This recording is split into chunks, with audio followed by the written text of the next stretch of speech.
accompagné aussi pour nous donner un certain nombre d'informations, notamment sur ce fameux bateau, le Moskva, le bateau amiral de la flotte russe. 4 jours après qu'il a été attaqué, on commence à recevoir des images. Il a été frappé par les Ukrainiens jeudi dernier et a fini par couler. On voit bien sur ces photos le bateau qui commence à sombrer. Ces photos, est-ce que c'est une preuve que c'est un tir ukrainien qui a provoqué le sinistre? On va l'évoquer dans une seconde. Je voudrais d'abord qu'on voit avec vous, Laura, est-ce qu'on a des nouvelles de l'équipage de ce bateau? Alors officiellement, il n'y a pas eu de blessés ni de morts et les 500-600 marins présents ont pu être évacués à temps. D'ailleurs, samedi, le ministère de la Défense russe a fait diffuser ces images que vous allez voir depuis Sébastopol, présentées comme celles de l'équipage rescapé. On voit 2 rangées de marins passées en revue par le commandant de la frégate, que vous voyez, et l'amiral Nikolai Evmenov, le commandant en chef de la marine russe. Alors, je ne sais pas si on peut essayer d'écouter ces images, peut-être, de les regarder. Il y a quelque chose qui surprend. Il n'y a pas de son sur ces images. Il n'y a pas de son. Résultat, on ne peut pas entendre ce que se disent en fait les marins et leur commandant en chef. C'est dommage. Ça nous aurait permis de les dater, d'être bien sûr que la vidéo a été prise, a été tournée après le naufrage du Moskva. Parce que oui, il y a un doute, d'autant plus que, regardez, le commandant du navire, Anton Kuprin, qu'on voit voilà, sur cette image, eh bien, il a été donné mort par les Ukrainiens après le naufrage. Il réapparaît donc dans ce cas tout à fait mystérieusement. De cette séquence, les Russes n'ont diffusé qu'une courte déclaration en fait, faite par l'amiral Nikolai Evmenov. Je propose de l'écouter. L'équipage du bateau Moskva se trouve sur la base principale de la ville héroïque de Sébastopol. Ces officiers, aspirants et marins vont continuer de servir dans la marine. Est-ce que quelque chose ne vous a pas surpris, cette image, par rapport aux autres? Non. On n'est pas dans le même cadre. On n'est pas dans le même cadre entre ces quelques paroles du chef de la marine russe et ces images, la vidéo précédente avec tous les marins au garde à vous. Il est tout seul face à la caméra alors qu'il était censé être au plus près d'eux. Et ce n'est pas tout. Vendredi, il y a eu une autre cérémonie, toujours à Sébastopol, en hommage au navire disparu. Regardez ces images qui nous sont parvenues. Un détail, une couronne mortuaire dédiée au Moskva et à ses marins. Pourquoi une couronne mortuaire si personne n'a péri? Les Russes tentent d'accréditer leur version. Mais il y a des incohérences qui ne font qu'épaissir le mystère. Merci Laura, c'est vrai que c'est surprenant. Alors Amiral, je voudrais votre avis. Si on re-regarde les images du bateau en feu, les images qu'on a reçues, si on peut les remettre, vous allez me dire ce que vous en pensez. Est-ce que Alors, ils nous vendent, ils nous disent, les Russes, c'est une explosion, un incendie qui a eu lieu à bord, etc. Manifestement, l'impact a été quand même assez violent. On peut imaginer qu'il y ait des victimes. Écoutez, quand on voit l'état du bâtiment, on imagine mal qu'il n'y ait pas de victimes. Ouais. D'autant qu'en plus, ces bâtiments-là sont de véritables bombes flottantes. Ils sont couverts de missiles, ils sont surarmés par rapport à nos bâtiments. Ils ont des normes de sécurité qui ne sont pas les mêmes que les nôtres. Donc on ne voit pas très bien comment tout le monde a pu être évacué dans l'ordre, etc. En particulier tous ceux qui sont en dessous de la ligne de flottaison, tous ceux qui s'occupent de la propulsion qu'on ne voit pas ou qu'on ne voit jamais et qui, eux, ont de très grandes chances, si j'ose dire, d'être prisonniers de la coque, qui, si le bâtiment est en système de combat, si vous voulez, toutes les issues doivent être fermées, bloquées pour éviter les problèmes d'inondation et autres. Donc, moi, j'imagine très mal qu'il n'y ait pas de victimes. Ça me paraît à peu près impossible. Pour accréditer le fait qu'il ait été touché par des missiles ukrainiens, d'origine russe d'ailleurs, les Neptunes, oui, les Neptunes. 2 jours après, ou 1 à 2 journées après, l'usine qui les fabrique près de Lviv a été bombardée. Donc on a l'impression que c'est peut-être une réponse à « Ah, vous m'avez frappé avec vos missiles, je détruis votre usine ». Donc il semble que quand même la position de la marine russe soit très difficilement défendable en disant que c'est un accident et un incendie. Comment on peut expliquer il y a un système antimissile sur ces bateaux-là? Beaucoup. Comment on peut expliquer que les systèmes antimissile n'ait pas fonctionné? Alors, vous auriez dû les voir arriver. Vous avez raison, c'est très étonnant. Ce bâtiment date de 1983, mais il a été remis, bien sûr, au goût du jour, si j'ose dire, de nombreuses fois depuis cette date-là. Et on voit bien, quand on regarde ces superstructures, qu'il est couvert d'éléments qui participent de la guerre électronique, c'est-à-dire la déception des missiles qui attaquent, le brouillage, etc. Donc, c'était quand même le navire le mieux équipé de toute la flotte de la mer Noire dans ce domaine-là. Et néanmoins, des missiles de conception russe l'ont attaqué. Alors bien sûr, remis à niveau par la technique ukrainienne, qui est de très bon niveau dans ce domaine-là. Mais enfin, on imagine qu'il y a eu des défaillances considérables. En particulier, ces missiles qui portent à peu près à 100-180 km ont atteint un bâtiment qui se promenait, je ne peux pas dire autrement, à 25 km des côtes. Oui, c'est ça. Ce qui est très surprenant. Ce qui engage d'ailleurs la responsabilité de la flotte et de l'état-major de la flotte de Crimée. Vous dites qu'il aurait dû être beaucoup plus loin, c'est ça? Oui, vraisemblablement, ou tout le moins mieux protégé. Donc il y a localement, vraisemblablement, des difficultés à mettre en œuvre de façon efficace tous les armements, toutes les contre-mesures électroniques. Donc là, c'est la responsabilité du commandant. Et puis, la façon dont ce navire errait sur la mer Jolie, ça met en cause toute l'efficacité de la marine, de l'état-major ukrainien en Crimée. Samantha de Bednane. Alors, il y a aussi eu beaucoup de choses écrites sur la façon dont ce navire a été touché. C'est que les Ukrainiens auraient envoyé un drone d'abord, sur lequel les 2 radars du bateau se sont concentrés. Ah. Et ensuite, les Ukrainiens auraient profité du fait que la mer était assez houleuse au moment de l'attaque pour envoyer les missiles qui sont vraiment partis au ras de la mer et donc n'ont pas été interceptés à temps. Et puis par rapport au nombre de décès, la presse ukrainienne a contacté des épouses de marins à bord du bateau qui confirment avoir reçu des avis de décès. On voit même un extrait de textos envoyés par un journaliste ukrainien à certaines de ses épouses qui répondent « de toute façon, on ne nous dira jamais rien ce qui s'est passé ».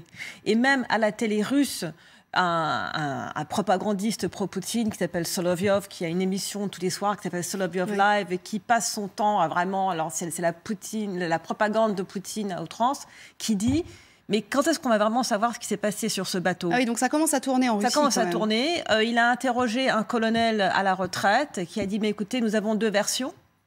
Moi, je vais vous parler de la version officielle qui est qu'un incendie s'est déclaré à bord, mais vous savez qu'il y a 2 versions sur ce qui s'est passé dans cette guerre. » Et il prononce le mot guerre à la télé russe.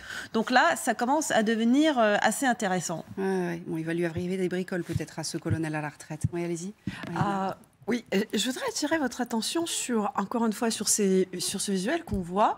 Et je vous rappelle que la communication initiale, enfin la deuxième communication russe, la version était qu'il y a eu l'incendie et ensuite le bateau a coulé à cause de la forte tempête qui a empêché de le secourir. Pendant le remorquage. Remarquez cette forte tempête qu'on voit sur ces images. Donc vraisemblablement, le bateau, il était vraiment très endommagé. Par des dégâts énormes à l'intérieur et il ne pouvait plus tout simplement tenir. Par ailleurs, elle se disait aussi, par ailleurs, elle se disait aussi, mais ça c'était plus officieux, on va dire, ce n'était pas des sources russes officielles qui le disaient, mais les sources officieuses disaient que l'évacuation de l'équipage aussi était très compliquée par la très forte tempête. C'est pour ça qu'on n'envoie pas beaucoup d'équipage. On sait d'ailleurs que le premier jour après que le bateau a coulé, il y avait, il me semble, 13 personnes qui ont été acheminées à Sébastopol. Et il y avait aussi une 50aine de personnes qui ont été repêchées par des navires turcs à côté du lieu de naufrage. C'est ce qu'on sait comme des faits, on va dire. Les faits qu'il y avait, on va dire, une douzaine de personnes qui est arrivée avec les forces russes à Sébastopol et une cinquantaine récupérées par les Turcs. Pour le reste, les autres, on ne sait pas. Mais on peut voir surtout que, non, c'est pas, encore une fois, c'est pas une tempête qui a empêché l'évacuation. En tout cas, effectivement, la mer a l'air plutôt assez calme. Emmanuel Dupuis. Oui, alors évidemment, c'est une guerre d'image et une guerre de communication. Les Ukrainiens, d'ailleurs, manient très bien cet outil, puisqu'ils ont promu celui qui a mené l'opération. Il est passé de contre-amiral à vice-amiral, Oleksiy Niaïs-Papa, en mettant en avant sur les réseaux sociaux le décret, confirmant qu'il y a bien eu une opération. Et puis, évidemment, ça a été rappelé, les usines qui fabriquent les missiles Neptune ont été ciblées, contredisant la thèse selon laquelle c'était évidemment pas une attaque délibérée, mais un feu. Pour revenir à ce bateau, il est très fragilisé par les 16 missiles Vulcan dont il dispose.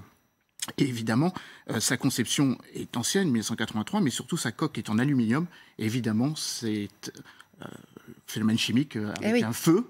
l'aluminium, ça fond. La coque va fondre et donc du coup déstabiliser le bateau. On remarque que le bateau est évidemment sur un côté, sur le flanc, montrant qu'il est évidemment inopérationnel. Mais je crois que c'est important d'avoir à l'esprit que c'est bien le croiseur dont disposent les troupes russes en mer Noire, mais qui disposent d'autres croiseurs en mer Caspienne dont ils peuvent tirer leurs missiles. Alors justement, on va faire un point sur les... Attendez, juste, je voudrais... Parce que Laura a regardé justement les capacités militaires. Alors vous êtes concentré, me semble-t-il, sur la mer Noire, mais une fois que le Moskva a disparu et a coulé, qu'est-ce qui reste? Alors, il reste toujours, la Russie dispose toujours d'une trentaine de bâtiments de surface, à la surface de l'eau, de navires en mer Noire, dont une dizaine de bâtiments dits de débarquement. Les bâtiments de débarquement, c'est important, ce sont des bateaux qui peuvent transporter des centaines de soldats, des blindés, des armes, capables de débarquer, par exemple, comme ça avait été un temps évoqué, sur la ville d'Odessa, après avoir été finalement annulés. Donc une trentaine de bâtiments au total, qui possèdent tous une capacité de frappe vers la terre, et sont stationnés, vous le voyez, pour l'essentiel en mer Noire. Il y en a quelques-uns en mer d'Azov, quand il s'agit d'aller se ravitailler, mais l'essentiel, on le voit très bien, c'est en mer Noire. Donc on le voit sur cette carte, la flotte russe, elle est toujours en capacité de garder le contrôle qu'elle possède déjà sur cette mer Noire. Alors qu'est-ce que ça représente du coup, la perte du Moskva pour Il y a le symbole, le coup dur, l'humiliation, ce sont les mots qu'employait notre consultant militaire Pierre Servant quand je l'ai interrogé sur le sujet, mais ça ne modifie pas le rapport de force en faveur des Russes en mer Noire, sachant que les Ukrainiens, ils ont perdu, il faut savoir, la quasi-totalité de leur flotte dès l'annexion de la Crimée, donc dès 2014 finalement. La Russie, elle dispose de 2 autres croiseurs de ce type, mais ils sont en Méditerranée et ils ne pourront pas faire le chemin. Pourquoi? Regardez cette carte. Parce que la Turquie, elle a fermé les 2 détroits, le Bosphore et les Dardanelles, qui permettent le passage de la Méditerranée à la mer Noire à cause des tensions actuelles. La convention de Montreux, signée en 1936, lui permet de les fermer. Elle les a fermés.